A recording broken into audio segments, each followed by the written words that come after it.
Kia ora koutou and welcome back. I hope you've had a good moi moi. It's a bit of a quick one today. If you find this one a bit difficult, go back and watch the other ones. We're going to move along quick today, looking at KUPU, he huinga KUPU. Kia ora koutou and welcome back to the ABCs of Te Reo Māori, Te Umuariki, and thank you for joining me again. And congratulations, good on you for taking the time out to look at the ABCs of Te Reo Māori. Anyone who's been with me over the last few videos, you will know what we're about to do today, and we are going to go along quite quick. And if you find this video a little bit quick for you, you may need to watch the previous ones to get a bit of a heads up as to what we're doing today. There's a bit to cover. We've covered the oro puare, oro kati, oro ke, and out of that you will find some words have evolved out of that process. So today we're going to cover them. I am going to go pretty quick, and all I need you to do is whakarongo, titiro, and kōrero. Just repeat after me. Marama, ai. Let's go. Ae. Ai. Ai. Ai. Tai. Tai. You got the picture. Ao. Ao. Aotearoa. Au. Au. Au. Ahau. Rite tonu. Ea. Ea. Mea. Ei. Ei. Kei. Kei te pai. Eo. Eo. Reo. Te reo Māori. Eu. Eu. Weu. Te pū, te more, te weu. Weu. Ia. Ia. Au. Koe. Ia.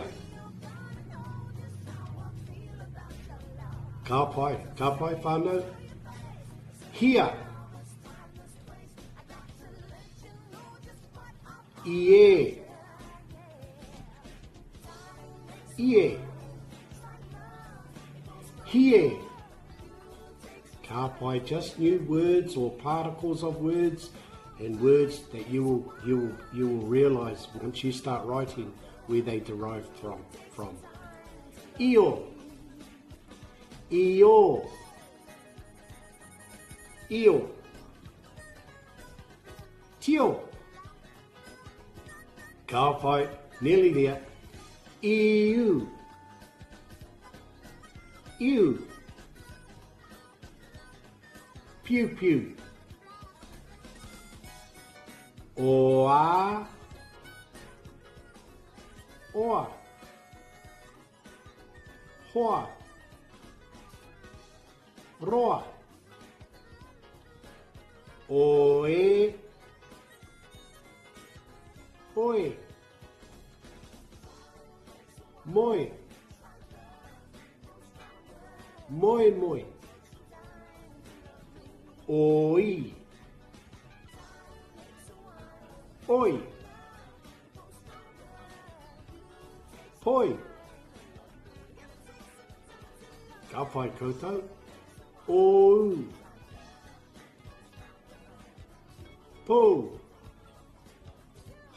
Po po. Koutou. Last lot. Ua. Ua. ua ua, hua, huarākau. Nice stuff. Ue, ue, hue, ui, ui, hui, uo, uo. Ka pai, who can give me a kupu with uo in it? I only know one so far. Tuohu, tuohu. And I acknowledge and vow and acknowledge you all today. Paia te iti kahurangi, kei te tuohu koe me he maunga teitei. So as you're learning that language and those challenges that we're facing, let us only bow to a lofty mountain. Whaia te iti kahurangi, kei te tuohu koe me he maunga teitei. I acknowledge you on your journey learning Te Reo Māori. I invite you back to join me tomorrow as we put together the Māori alphabet, te matatau o Te Reo Māori, the ABCs of Te Reo Māori. Hei ko nei rā whānau.